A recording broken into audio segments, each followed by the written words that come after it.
Hello everyone, welcome back to the channel. Today we will be dealing with the mnemonics of odontogenic cysts and tumors classification. So moving ahead, the classification is broadly classified as the cyst of the odontogenic origin or the tumors of the odontogenic origin.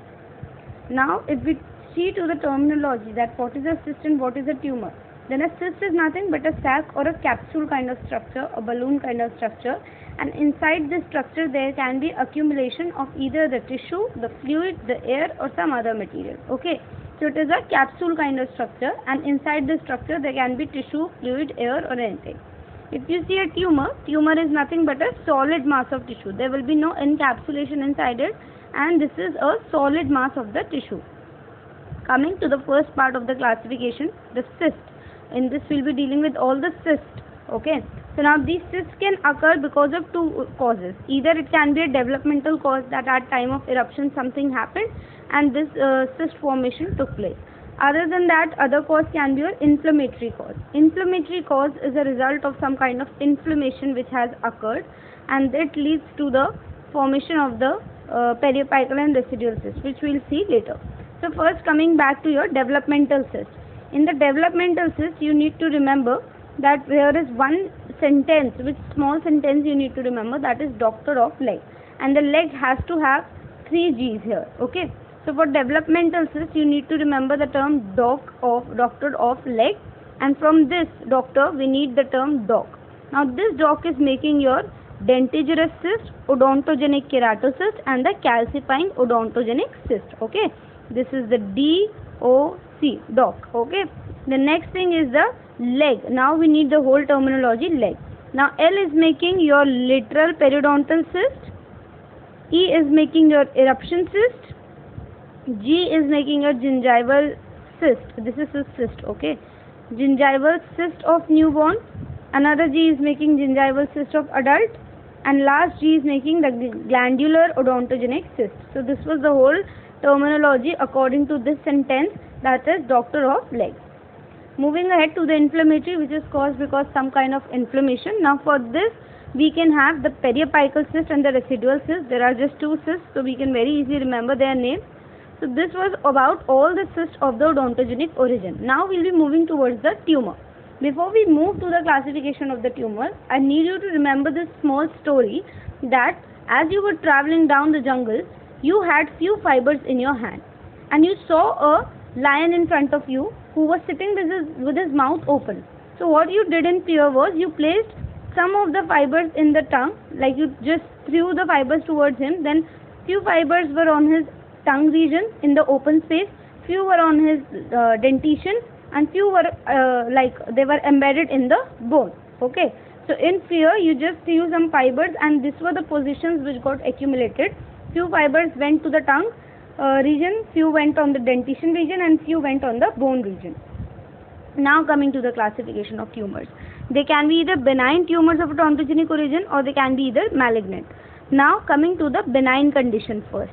In benign we have 3 conditions: odontogenic epithelium without odontogenic ectomesenchyme, or it can be odontogenic epithelium with odontogenic ectomesenchyme, or it can be odontogenic ectomesenchyme with or without the odontogenic epithelium. So the 3 conditions we have in benign is either without the odontogenic ectomesenchyme, or with it, or with or without it. Okay, these are the 3 conditions in the benign one. Now the first one, that is the odontogenic epithelium of without odontogenic ectomesenchyme.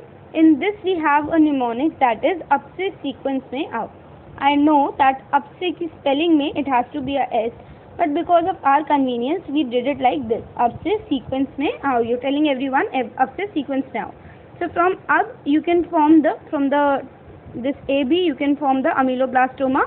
From CE you can form the calcifying epithelial odontogenic tumor. From AO here you can form your AOT, that is adenomatoid odontogenic tumor, and from this SQ you can make your squamous odontogenic tumor. Fine, these are the 4 tumors which you can make from this sentence, that is up se sequence mein aao. Then moving to the next one, that is the odontogenic epithelium with odontogenic ectomesenchyme. Now this is a condition of with odontogenic ectomesenchyme. for this classification, we have to go back to our theory or to that story which I told you, okay, that placement of fibers theory. Now in this, as I told you, that few fibers went on the oral cavity, barely, they did not fall on any particular surface, but you can say they were free. So in this we can say this is ameloblastic fibroma.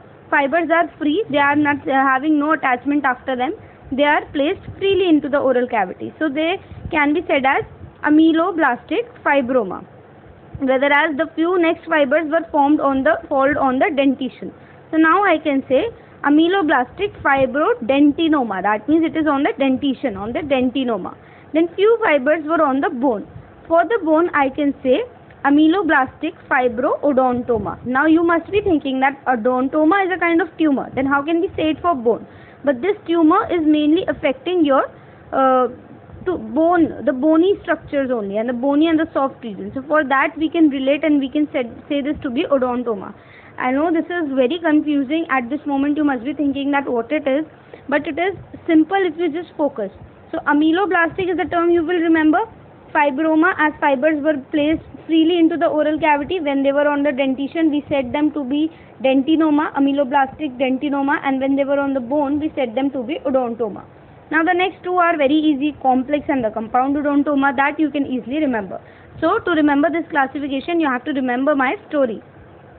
Now the last one, that is the odontogenic ectomesenchyme with or without the odontogenic epithelium. In this you just have one tumor, that is the myxoma.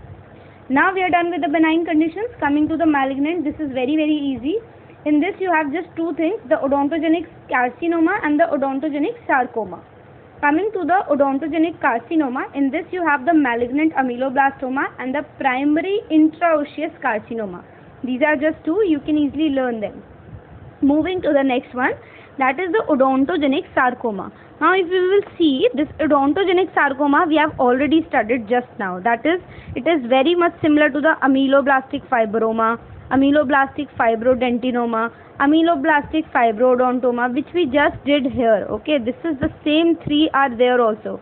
The only difference is that we have added the terminology sarcoma here. Okay, so after everything we have added the sarcoma. Otherwise it is very exactly similar like this one. Okay, so if you remember this, you can easily remember the malignant odontogenic sarcoma.